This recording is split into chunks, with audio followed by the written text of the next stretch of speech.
I woke up in the morning and Ayatollah Khamenei is dead. I'm like, I blinked my eyes twice. Like, Yeah. Is it actually true? The Iranian state media is telling the people of Iran that the Ayatollah has been killed. Wherever the Americans bring about liberation gives you devastation. Iran and India had a reasonably good relationship. Neither India nor Iran was a big fan of Pakistan. Before 1979, Iran was pro-US and pro-Pakistan. Iran was anti-India. Now, if there's a regime change in Iran that happens, then maybe it'll be great for the people of Iran. But geopolitically, it will not be so great for India because Iran will once again become pro-US and pro-Pakistan. How do you see this episode? Is it traumatic for the people? Is it liberating for the people? How is it? Well, that's a good question. See, the question we have to ask ourselves is how many, if you look at the entire population of Iran, what percentage of this population actually supports the regime of the Ayatollahs and what percentage seeks liberation from the regime when one of the major political parties is not allowed to contest the elections? That's not democracy. That's a sham. It's like saying BJP should not contest elections. It's a rigged election. Yeah, right. It's a rigged election. This new election that's happened in Bangladesh, it's a rigged election. That's not an example of democracy in action. The US policy towards India is that of containment. Correct. Okay, since May 2025, they have been openly supporting Pakistan. And even before that, for decades, they funded and financed Pakistani terrorism against India.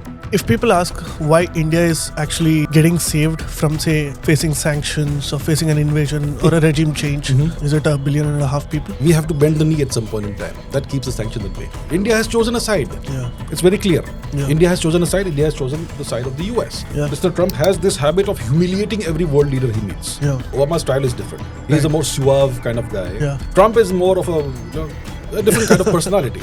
The US is showing the world what power really means. People across the world have been under the illusion that there are two superpowers. The US is so powerful that China can't take Taiwan, which is in its own backyard. The US is more powerful than China in its own backyard. Trump is serious. This is not a joke. This may sound like a joke may have sounded like a joke 5 years ago. Yeah. It's no joke. Trump is deadly serious. Would you say that in the entire world there's only one sovereign nation? No, truly? there are 4 sovereign nations. Okay. There used to be 5. Okay. Which were those 5? The US, Russia, China, India, and Israel. Right. Okay? Yeah. Now there's 4. You guess which one is gone? No prizes for guessing, but still, you always throw a curveball, so I want to ask. Please.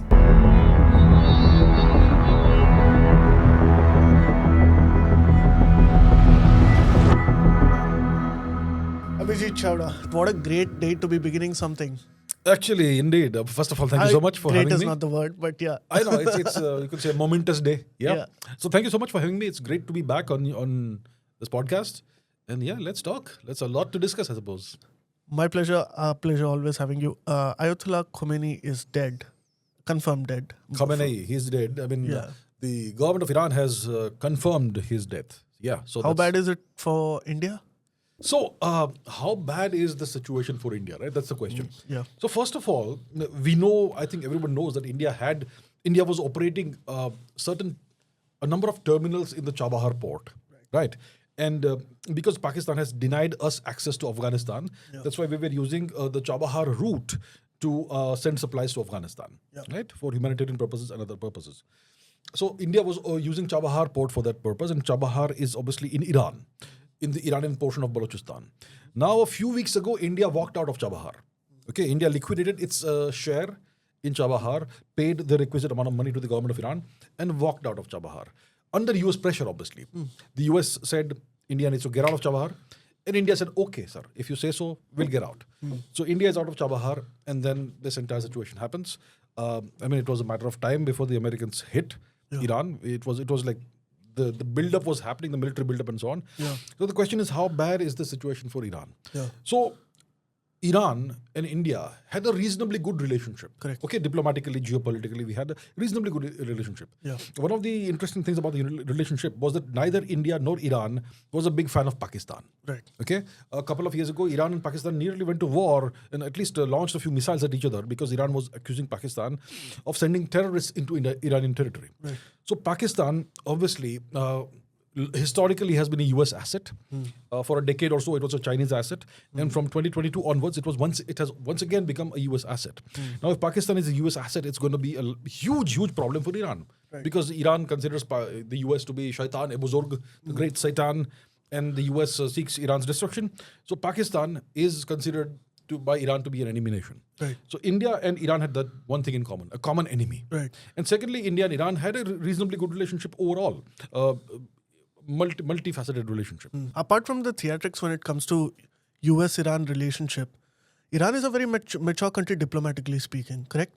Yes, I mean, the Iranian government has been around for more than 45 years. So the fears about Pakistan sending across terrorists or trying to do something funny is not misplaced. It's not misplaced whatsoever. The Iranians are very good at these things. They know exactly what various nations are doing. So Iran is an anti-US nation. We know that. Yeah. Let's understand the history before 1979. So the Iranian Revolution happened in 1979, and the current regime came to power.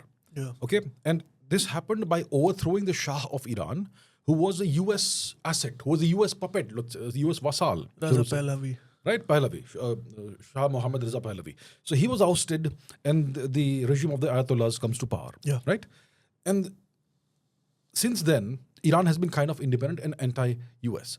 Now, before 1979, Iran was pro-US and pro-Pakistan. Right. In 1965, when we had a war with Pakistan, the Pakistanis flew all their fighter jets to Iran for safekeeping, and Iran gave them shelter. Right. So Iran was anti-India for the longest time, as long as it was a US asset. Right. The past 40 or so years, 45 years, it's not been anti-India. It's kind of been positively inclined towards India, at least in some ways, certain ways. Of course, Khamenei also had this tendency to speak about Kashmir and all, so it's not always been hunky and dory. Let's also recognize that factor. But overall, the relationship has been reasonably good. Now, if there's a regime change in Iran that happens, if the Americans and Israelis succeed, okay, then maybe it'll be great for the people of Iran. But geopolitically, it will not be so great for India, because Iran will once again become pro-US and pro-Pakistan. But regime changes, especially in Iran, have not survived for too long. Give me an example. Historically as well. That's what they say, right? Iran is, when I mean too big, not too big geographically, perhaps even it is big geographically as well. But it's been one country that has never been, any country has never been able to sort of suppress, completely conquer and rule over Iran for a very long period of time. Well, I would differ. Say, 1300 years ago, the Arabs took over Iran. In a matter of a few years, they completely, almost entirely converted the people to Islam. And since then, Iran for a few years was ruled by the Arabs. Then Iran was taken over by the Turks. And the Turks ruled Iran for centuries. Why did Genghis Khan attack Iran and devastate Iran? Because of the actions of the Turkic ruler who was ruling Iran. He was not Persian. Right. Okay. Then Nadir Shah, who comes to Delhi and massacres the entire population of Delhi in the 1700s or wherever, was he Persian? No, he was Turkish. He was Turkic. So Iran, just like India, was ruled by Turks for centuries. Right. Okay. So Iran was conquered and ruled by foreigners for centuries and centuries. And they completely transformed the demographics of Iran. They brought in lots of outsiders and settled them in Iran. If you look at Iran today, 50% of the people of Iran are Persians, 50% are non-Persians today. Right? How did that happen? How do some Iranians have blonde hair and blue eyes? Yeah, that's not the Persian phenotype. Right. The Persian phenotype is like me. Right? So that sort of thing. So the point is, Iran has been conquered and ruled for centuries. Yeah. That's the thing. So, the Americans, how do I see this happening? How do I see this going? So how do you see this episode? Is it traumatic for the people? Is it liberating for the people? How is it? Well, that's a good question. See, the question we have to ask ourselves is how many, if you look at the entire population of Iran, what percentage of this population actually supports the regime of the Ayatollahs, and what percentage seeks liberation from the regime? Now, we are told that the people of Iran are not happy with the Ayatollahs, and there's a lot of protests and so on. But maybe those protests are only happening in big cities. Yeah. What is the situation in the rural areas? Yeah. Maybe there's a lot of support, possibly, for the regime. So let's imagine it's 50-50. Yeah. See, we don't have actual data, right? Yeah. We have what the Western media outlets report. I don't know who put this out, but basically it says that, it was all okay. The protests were contained to a certain extent, but, the bloodshed actually started when people started getting hurt on a day-to-day basis, vis-a-vis retail inflation, things like that. When people couldn't pay for stuff, they couldn't get gas, they couldn't get electricity, that sort of stuff. Now, how does that happen? How does the Iranian economy become so bad? Because of sanctions. Yeah. Now, who created this situation? The Americans, right? Yeah. Who imposed the sanctions? Why has the Iranian economy gone to the dogs? Yeah. Because of American sanctions, which have been in force for decades now, right? Yeah. So, look, the people are upset. People obviously will blame their own government. They will not look into the details as to how this has happened, what is the long-term thing and all that. Yeah. But maybe, let's say 50% of the people are unhappy Yeah. and 50% still support the regime of the Ayatollahs. Sure. So then how does this go? I mean, that could lead to a civil war-like situation if there is a regime change. Yeah. There's going to be a significant In percent of Bangladesh population. right now, we don't have an answer right now. There's no. I mean, the new government was sworn in, but for a long time, like there was no stability. I mean, the new government, which has been sworn in, ask yourself this question. Was that election genuinely democratic when one of the major political parties is not allowed to contest the elections? That's not democracy. That's a sham. It's like saying BJP should not contest It's elections. a or the rigged Congress. election. Yeah, right. It's a rigged election. This new election that's happened in Bangladesh, it's a rigged election. That's not an example of democracy in action. It's an example of The funny rigging thing and is there are fixing people election. sending observers to observe that election. Yeah, it's a joke. So, at the end of the day, most democracies are shams. Okay, even the US democracy is a sham. It's a two-party state system, one step above a one-party system like North Korea or China, actually. And both parties have the same foreign policy, same everything. So, democracy to a large extent is a sham. Yeah. The point is, Iran, it's not going to be very good for India geopolitically if Iran becomes pro-US. Because the EU, I am not anti-US. The US is a fantastic nation. It's an admirable nation. What they've achieved is fantastic. I mean, it's a nation that everybody force should look on up earth. to. Yeah, But has the US policy towards India is that of containment. Correct. Okay, since May 2025, they have been openly supporting Pakistan. And even before that, for decades, they funded and financed Pakistani terrorism against India. Yeah. Okay, the Americans. And today, their strategy is that of containing India. They do a regime change in West Pakistan in 2022, ouster of Imran Khan. Yeah. In 24, they do a regime change in East Pakistan, Bangladesh. Then they do a regime change in Nepal. They are containing India. They're encircling India. That's what the Americans are doing. And they're also playing games within India. The situation in Manipur, that's not a local law and order issue. It's a geopolitical issue. It's a spillover of the Myanmar civil war into Indian territory. Right. So all these issues, the industrial scale mass convergence of people happening in India, who's funding, financing, orchestrating all of that? Once again, from there it's coming, right? So the US... Yeah. It's not really being very friendly towards India. Its objective is to ensure that India doesn't grow too much. India remains where it is. Yeah. We are happy with India where it is right now, $4.5 trillion economy, whatever. We don't want you to become a $10 trillion economy. We don't want you to become a great nation again. So, right? If people ask why India is actually getting saved from, say, facing sanctions or facing an invasion or a regime change, what would your analysis be? What is it that's keeping sanctions at bay, right? Is it 1.5 billion people? What's keeping sanctions at bay? We have to bend the knee at some point in time. That keeps the sanctions at bay. The US will... in 2024, when Trump won, okay, I had said this, that Trump is going to offer India a choice. You either join us, you are either with us or you're against us. You've got to make a choice. So India, until Operation Sindoor, was going it alone. Correct. Okay, we stood up to Pakistan. We actually devastated Pakistan. And since then, things have changed. Recently, we completely stopped purchasing Russian oil, apparently. We walked out of Chabahar. We walked out of a project, a lithium project in Mali, which was India, Russia together. Okay.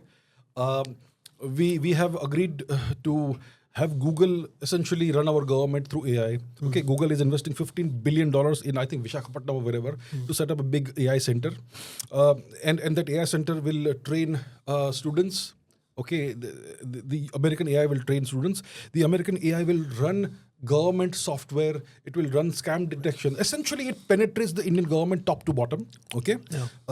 The recent AI summit happened. It's very clear the Americans want India to run its government and all its systems on the American AI stack, with American AI systems built on American chips, on American platforms, controlled by American government and American companies. What is happening essentially? India has chosen a side. Yeah. It's very clear. Yeah. India has chosen a side. India has chosen the side of the US. Yeah. India is walking away from Russia. So that's what's keeping the sanctions You don't at have bay. to invade because you're completely handing over the systems to Why somebody invade? else. Yeah. Kya zarurat hai? No need to invade now. Right?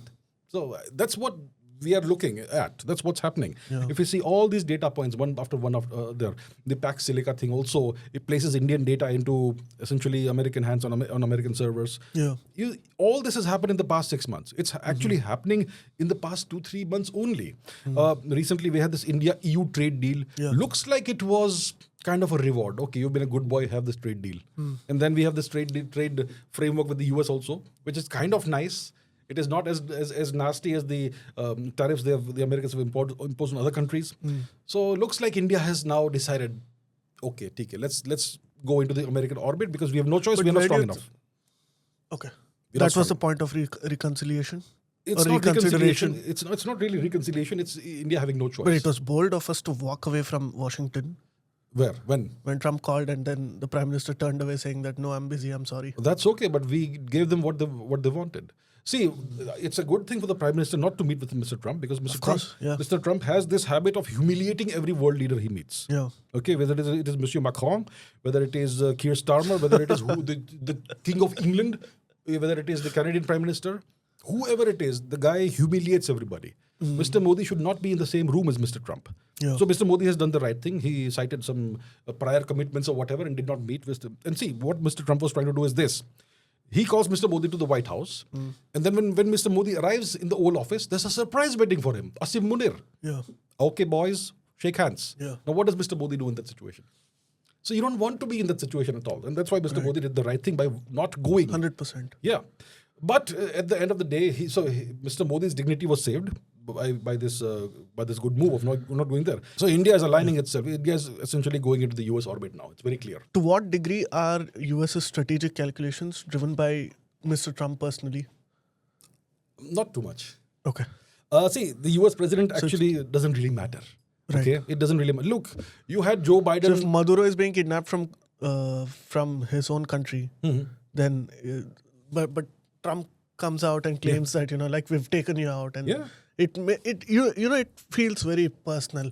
Obama never used to issue these kind of statements, right? It was all about our boys have done so well. This is what it was. I disagree. They took out Osama bin Laden apparently. Yes. Who made the announcement? Obama. He made the announcement, but he never made it personal about him. No, under my direction this happened. On my this is more orders this subtle. was done. He took full credit for it. And Trump's style is different, but it's the same See, thing. Obama's style is different. He's a more suave kind of guy. Yeah. Trump is more of a different kind of personality. Trump is very egotistical, okay? Yeah. And Trump wants to be remembered as the greatest US president of all time. Yeah. Okay? Greater than Lincoln, greater than Washington, and so on. He wants to be remembered like that. Yeah. So how do you make this happen? You take out Iran. No American president has taken military action against Iran in the past 46 years. Yeah. Trump is the guy who's going to liberate Iran, for example. Trump is the guy who liberated, let's say, Venezuela.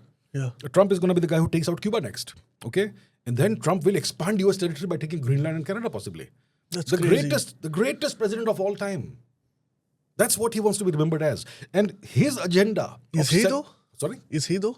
He wants to be remembered that way. Right. If he does Iran, if he does Cuba, if he does Venezuela, if he takes Greenland, if he takes Canada, good God, he's the greatest of all time. If I would be Greenland, what John Oliver said about me in my show would have been probably funny. But right now, nothing is funny because it very well might be a possibility in the next. Yeah. This is not a joke. This may sound like a joke may have sounded like a joke 5 years ago. Yeah. It's no joke. Trump is deadly serious. Because the minute I woke up in the morning and Ayatollah Khomeini is dead, I'm like, I blinked my eyes twice. Like, Yeah. Is it actually true? Yeah. Trump announced that, right? What he said, he's the evilest man who ever lived or whatever. Yeah. That sort of thing. I mean, really? Okay, but yeah. It feels like a civilizational war. Yeah, see, what's happening is that the US is showing the world what power really means. Okay? Until now, Indians and people across the world have been under the illusion that there are two superpowers, the US and China. Where is China today? Where is China's it? never been able to do anything. China doesn't dare do anything course. like what the US is doing. China is mortally frightened of a military confrontation with the US. They don't have the experience for it. They don't have the wherewithal to stand up to the US. The US will devastate and flatten China. Not against the US, but against smaller forces. We are talking about US and China. We are talking about superpowers. The world was under the illusion that China is a superpower. Today, it's very clear there's only one superpower. China is no match for the US. Why doesn't China go and take Taiwan? Huh? If they are so powerful, if they are such a superpower. Yeah? Taiwan is in their own backyard. Go, take it. Who's stopping you? The US is so powerful that China can't take Taiwan, which is in its own backyard. The US is more powerful than China in its own backyard. That's how powerful the US is. Now, why is this Iran thing happening? Let's understand that. Why is the US taking out Iran? The US is going to defeat Iran. I mean, it's going to happen. So first they take out Venezuela. Then they take out Iran. With Venezuela, what's happened now is that the Americans now control the oil of Venezuela. Yeah. Who Venezuela sells it to and who it doesn't, who it can't sell to. Right. Iran, once again, it's one of the major oil producers of the world. China, about 15% or 15 to 20% of China's oil imports come from Iran. And for India, it's really bad because we cut down Russian oil. We used to get oil from Venezuela and Iran. All three oil supplying countries they control. So India used to purchase Venezuelan oil until 2010 or something. Yeah. And the Americans said stop. So we stopped. Right. Then India used to purchase Iranian oil. Right. Trump said stop. So or the US said stop. We stopped. Now we are again allowed to purchase Venezuelan oil because the Americans are in control of that. Right. Now about China. See, China has one Achilles heel, which is energy. China is not self-sufficient in terms of energy, oil and gas. Right. Petroleum, okay? So China has diversified its oil imports. It imports oil from like 15 different or maybe 20 different countries, okay? About 3% used to come from Venezuela, maybe that has stopped. About 15 to 20% Iran, and 15%, 20% of whatever it is, Saudi Arabia, there's Nigeria, there is UAE, there's all these different countries. Yeah. The problem for China is that all these countries are now essentially on the US side. If the Americans tell Saudi Arabia, UAE, Nigeria, etc., from tomorrow morning you can't sell oil to China, there's nothing China can do about it. Yeah. These nations have to agree to the US demand. Next, Iran. So the situation now is that in a few weeks, China may be in a situation where all of its oil comes from nations that are essentially controlled by the US. And that is a terrible situation to be in. So tomorrow if Have China we decides... diversified? Because I remember reading a piece on Swaraj, a very interesting piece, which said that there's a that we live under this illusion that our oil is coming from like say 2 or 3 main sources, but that's not the case because even if you look at natural gas and oil and all of that, we've diversified to a large extent. That's fine, but what are the sources? Let's say it's 7 sources. Okay, let's say it's Nigeria. Let's say it's Angola. Let's say it is Mexico. Let us say it is Saudi Arabia. Let's say it's UAE. That's 6. That's 5. Okay, let's say this is 5. The problem is all 5 of these are controlled by the US. Right. The US picks up, Trump picks up the phone and says, stop selling oil to India. It's going to stop immediately. All 5. That's not diversification. That is geographical diversification, but they are all controlled by just one entity, the US. That's not diversification. That's deluding yourself. That's delusion. That's simply geographical diversification which looks nice on a map. But all these countries are American vassals. Right. The Americans can make them stop with one phone call. Where's the diversification? Diversification was Russia. But we have acceded to American demands, caved into American demands, and we have stopped buying Russian oil. Yeah. So we are now completely dependent on the US in terms of energy. And even China now is increasingly dependent on Russia. The only option they have increasingly is Russia, which binds Russia and China more strongly together. The US strategy is to isolate Russia and China and bind them together. It's like that kid in high school who finally realizes, no, this is not good. I've been bullied enough. I'm going to stand up. And then the bully actually shows why he's a bully. Witness my superpowers. That sort of thing. Yeah. Right? So that's the situation the US is creating. What does this mean for China and Russia? What does this mean for China and Russia? It means that if tomorrow morning, well, let's say in 2027, let's say, Xi Jinping says, or gives the order, take Taiwan. If that happens, if the Chinese attempt an invasion of Taiwan, immediately the oil supply stops. Now the Chinese have oil reserves, which will last them a few weeks. Okay. What happens after that? Right. China starves of energy. Right. Unless they buy everything from Russia. Right? In that case, China becomes dependent on Russia. And then if the US goes to Russia and says, okay, you can have the whole of Ukraine. Okay, we give you whole of Ukraine. You can even take Zelensky and do whatever you want with him. Stop selling oil to China. That may be a very strong temptation potentially for Russia, right? So the US wants to isolate Russia and China. It's already broken India. Okay. Okay. Yeah. And now it wants to isolate Russia and China, put them together, and then break that relationship also if possible, right? It knows that Russia and China together, even if they're together, they are no match for them in terms of hard power. Yeah. So that is the strategy. The US wants to recreate a unipolar world. Right. This dream of multipolarity that experts used to talk about, it's over. This entire idea of nation being sovereign, Would you say that in the entire world there's only one sovereign nation? No, truly? there are 4 sovereign nations. Okay. There used to be 5. Okay. Which were those 5? The US, Russia, China, India, and Israel. Right. Okay? Yeah. Now there's 4. You guess which one is gone? No prizes for guessing, but still, you always throw a curveball, so I want to ask. Please, indulge me. It's India. India is dependent on the US in terms of India is technologically not sovereign at all. Yeah. India imports much of its critical military material and infrastructure from other countries. Yeah, correct. India depends on the US for energy. Yeah. India has penetrated in terms of social media platforms, AI, everything by the US. Indian ministers, officials, bureaucrats, everybody has family living in the US. Their futures are in the US. So whatever you and I are discussing, like, the US already knows. Of course, they know our intimate details. What does this mean between US and India going forward? Is it one moment where we stay quiet, where we reconciliate with whatever is happening, and we let it play out as we usually do? Or how do you see this whole crisis playing out in the near future? Because Iran is a peculiar case as an example, because other regime change operates quite swift, or you have a mobilization, a troop mobilization there. Afghanistan went very differently for the US, but Iran cannot be that way. Iran is no Iraq.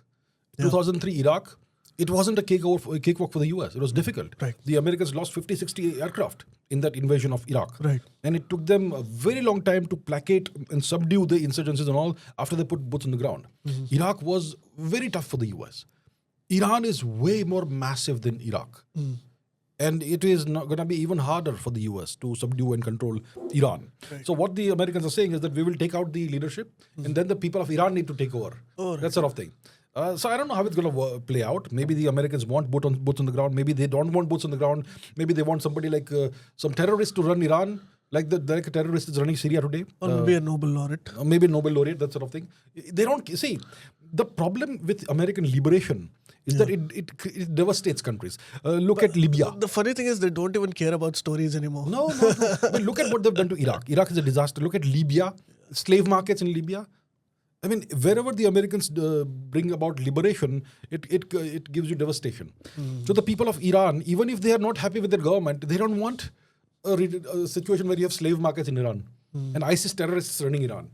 So it's going to be tough for the US to do this, but I expect that this regime will be ousted by the Americans by hook or by crook. America and Israel together.